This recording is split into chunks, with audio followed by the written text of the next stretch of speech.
everyone. My name is Emily Levin. I am the principal harpist with the Dallas Symphony and an Astral laureate. And I'm so happy to be here today with composer Jonathan Cziner, who wrote me a solo harp piece thanks to the Astral micro commissioning grant that I'll be playing in Philadelphia on February 9th. And John actually first wrote this piece back in January of 2020. And since then we got engaged and we got married, and welcome to our house.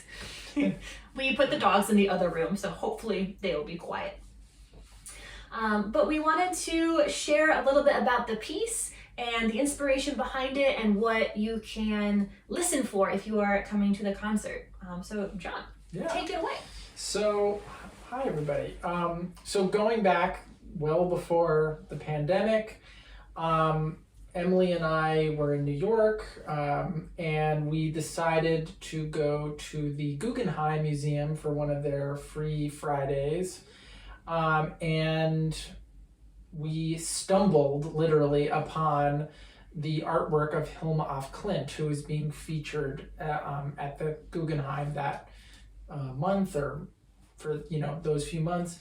And we were just so enamored by her artwork. We just sort of, it felt so fresh and new, and for those who are familiar with her work, it's so colorful, and all the shapes and relationships between her works and the sort of spiritual elements was just really fascinating, and we both just really kind of fell in love with the paintings. She was an abstract painter and a spiritualist, and she said she was commissioned to create these paintings for the temple, which she said were to be displayed hundreds of years after she died, in this temple that would have a center spiral staircase that ascends. And for those of you that have been to the Guggenheim, that is the Guggenheim.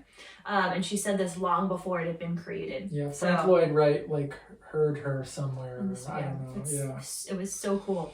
But the way her paintings work is she did a lot of series. So there's one in particular called The Swan, where she starts with two swans, one black and one white. They're very clearly swans. And there are two primary colors. One is red and one is blue. And over the course of the next dozen paintings or so, she transforms them one element at a time. So the color red will appear in the next one, but it'll be appearing in a different way, or the shape of the swan head will be there, but that'll be the only thing left. And so by the time you get to the end of the series, it's a totally abstract piece of art, but all of those little motives are still there. Mm-hmm. And that works so well with music, because all of our pieces are built of these motivic ideas, whether it's rhythmic or notes, or even some of the musical ideas. But we came away from that being like, that'd be so cool to take these ideas of motivic transformation and put them into a piece. Mm-hmm. Yeah. Maybe I should talk a little bit about. Yeah. So my piece is called Music for the Temple. Since I'm not a painter, I figured this would be a more apt title in honor of her work.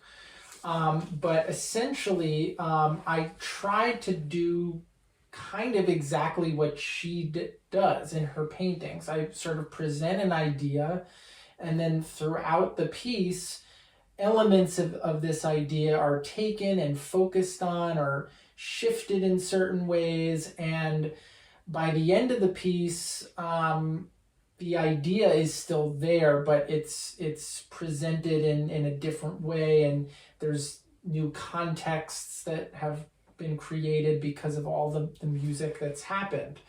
But the way I started was by creating this really big chord that's derived from increasing intervals. So we start with a minor second, then we go to a major second, a minor third, major third, and so on, until we get to the greatest interval other than an octave, which is a major seventh.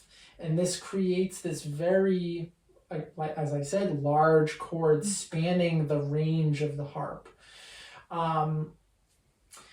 And for me, the chord is sort of representative of these spirits, maybe that she heard, or felt like she was communicating with. There's sort of this very omnipresent quality, since both it sounds sort of mysterious and in that respect, but also in the fact that I'm using all of the intervals that we have. That all music is made up of. Correct, Yeah. correct.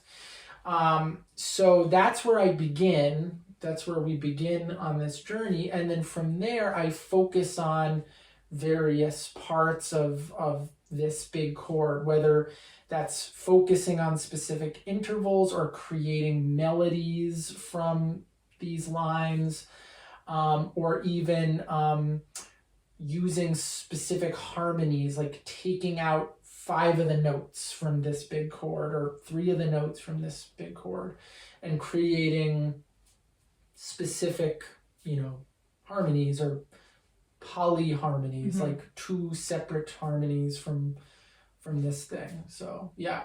And I must say it's so fun to start off that way, because you, as a listener and also as a player, you just use the entire instrument at the very beginning.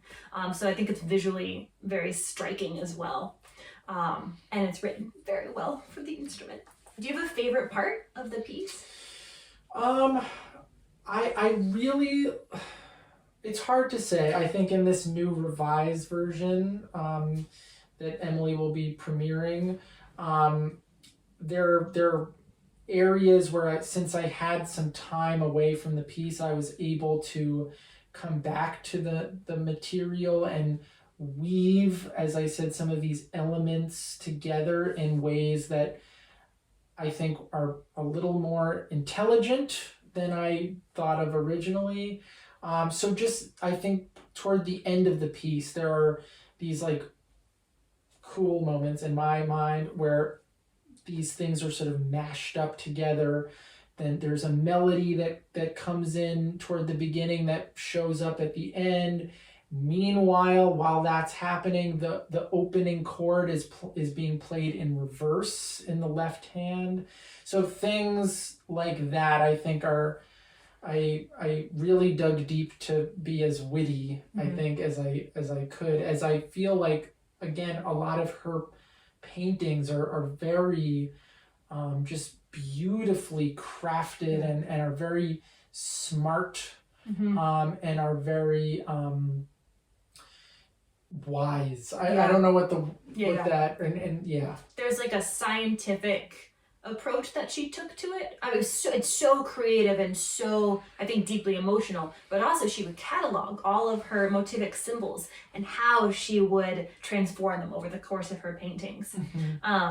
I think, I don't know, probably the best art is both inspired and also really carefully thought out.